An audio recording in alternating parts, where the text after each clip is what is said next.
August 1వ తేదీ supreme court ధర్మాసనం ఎస్సీ వర్గీకరణకు ఇచ్చిన తీర్పు రాజ్యాంగ విరుద్ధమని ఆంధ్ర మాల మహానాడు వ్యవస్థాపక రాష్ట్ర అధ్యక్షులు సిద్ధాంతపు కొండబాబు పేర్కొన్నారు. కాకినాడ జిల్లా కాకినాడ నగరంలోని అంబేద్కర్ భవన్లో ఎస్సీ వర్గీకరణకు అనుకూలంగా సుప్రీంకోర్టు ఇచ్చిన తీర్పు భవిష్యత్ కార్యాచరణపై చర్చ రౌండ్ టేబుల్ సమావేశం జరిగింది. ఎస్సీ వర్గీకరణ వ్యతిరేక పోరాట సమితి మాల మహానాడు జేఏసీ ఆధ్వర్యంలో జరిగిన ఈ రౌండ్ టేబుల్ సమావేశంలో నాయకులు ఐతాబత్తల రామేశ్వరరావు, పిట్టవారి ప్రసాద్, పండు అశోక్ కుమార్లు పాల్గొని మాట్లాడారు. ఎస్సీ వర్గీకరణ తీర్పు మాలలకు వ్యతిరేకంగా ఉందని 11 మంది ధర్మాసనంతో కూడిన బెంచి ఏర్పాటు చేసి తీర్పును పునః సమీక్షించాలని అన్నారు. ఈ సమావేశంలో నాయకులు రాజు, శివకుమార్, సురేష్, సుబ్రహ్మణ్యం, కిరణ్, చెంగల్రావు తదితరులు పాల్గొన్నారు. ఈ యొక్క 341 ఆర్టికల్ ప్రకారంగాను ఏదైతే ఉందో అది పార్లమెంట్లో చేయవలసింది సుప్రీంకోర్టు కూడా అర్హత లేదు. అదేవిధంగాను రాష్ట్ర ప్రభుత్వాలు కూడా లేదు. దీన్ని విరమించుకోవాలని చెప్తున్నాము. లేనట్లయితే మేము 26 జిల్లాల్లో కూడా కలిసి అందరం కూడా మేము ప్రజా ఉద్యమం చేయడానికి సిద్ధంగా ఉన్నాము. మా మాలలదే కాదు 59 కులాలతో పాటు ఇంకా కలిసి వచ్చే కులాలు కూడా ఉన్నారు. అదేవిధంగా ఇక్కడ ఉన్నటువంటి కార్యక్రమంలోని రేపు జరగబోయేది గ్రామ స్థాయి నుంచి మండల స్థాయి నుంచి జిల్లా స్థాయికి ప్రతి 26 జిల్లాల కలెక్టరేట్లు ముట్టడించే కార్యక్రమం చేస్తామని చెప్పి ఈ సందర్భంగా తెలియజేస్తున్నాను. ప్రతి ఒక్కరు కూడా మాల అనే సోదరుడు, తల్లి, పిల్ల, చెల్లి, అక్క ప్రతి ఒక్కరు సిద్ధమై ఉన్నారు. దీన్ని పోరాడి మేము సాధించుకుంటాము.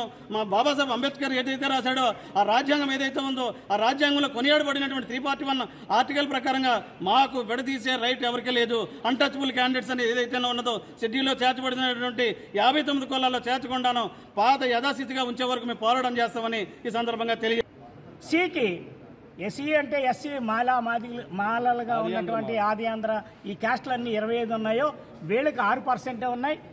మాదిగా రెల్లి ఉన్నత ఉపకులాలు ఉన్నాయో వీళ్ళకి 9% ఉన్నాయి. వీళ్ళు వర్గంగా చూసుకున్నట్టే తక్కువగా ఉన్నారు. ఎక్కువగా ఉన్నటువంటి వాళ్ళకి మాత్రం తక్కువ రిజర్వేషన్లు. ఈ విధంగా అంతరాల మధ్యన శిక్షలు పెట్టి వీళ్ళు తణుకు చేస్తే మొత్తాన్ని దీన్ని ప్రైవేటు పరం చేసి వీళ్ళకి ఏమీ లేకుండా చేయాలనేది కేంద్ర రాష్ట్ర ప్రభుత్వాలు కుట్ర. ఇప్పటివరకు కేంద్రం కానీ రాష్ట్రం కానీ బ్యాక్లాగ్ పోస్టులు భర్తీ చేయలేదు. వేలాది బ్యాక్లాగ్ పోస్టులు పెరిగిపోతానే ఉన్నాయి. ఎస్సీ సంక్షేమ పథకాలన్నీ మూసేశారు. సప్లై నిధులు ఎక్కడా కూడా ఎవరికి ఎస్సీలు కేటాయించట్లేదు. దీని నుంచి దృష్టి మరల్చడానికి యుద్ధం జరగడానికి ఈరోజు సుప్రీంకోర్టు తీర్పు ఇచ్చింది. దాన్ని స్వాగతిస్తూ రాష్ట్ర ప్రభుత్వాలు సిద్ధపడతా ఉన్నాయి. సుప్రీంకోర్టు కానీ రాష్ట్ర ప్రభుత్వాలు కానీ కేంద్ర ప్రభుత్వాల మెడలు వంచే వరకు కూడా ఈ వర్గీకరణ వ్యతిరేక పోరాట కమిటీ పోరాడుతుందని వాళ్ళకి సరైన గుణపాఠం నేర్పుతుందని తెలియజేస్తా ఉన్నాం. ప్రతి వాళ్ళు ఎవడో ప్రెస్ మీట్ పెడితే అందులో అంబేద్కర్ని వాడని వీడని ఏకవచనంతో సంపాదించడం, ప్రపంచ దేశాలని బాబాసాహెబ్ని ఎత్తి చూపెట్టి మహాగనుడని చెప్తుంటే మీరు అతను వివక్షతవాది అని చెప్తున్నారు. చాలా దురదృష్టకరం. అందుచేత ఆ రకంగా కాక బాబాసాహెబ్ మీద నువ్వు దాడి చేసినట్లయితే ప్రతి దాడి ఉంటుందని గుర్తుంచుకో. మాలలో ఎక్కడెక్కడ మిమ్మల్ని నడవనివ్వరు, అసలు పేటలోకి అడుగెట్టనివ్వరు. ఏది నీ తెలివితేటలు ఎక్కడున్నాయి? నువ్వు చదువుకున్న చదువేంటి? అంబేద్కర్ చదువుకున్న చదువేంటి? నువ్వు అంబేద్కర్ని టార్గెట్ చేస్తావా? ప్రపంచ దేశాలన్నీ కూడా అంబేద్కర్ ప్రపంచ మేధావని వాళ్ళు స్టాచ్యూలు పెట్టుకుంటుంటే నీవు ఈ రోజుని మరి మాల మహానాడు మాదిగ దండోరా తరపు నుండి ఈ రకంగా చేయడం దురదృష్టకరం.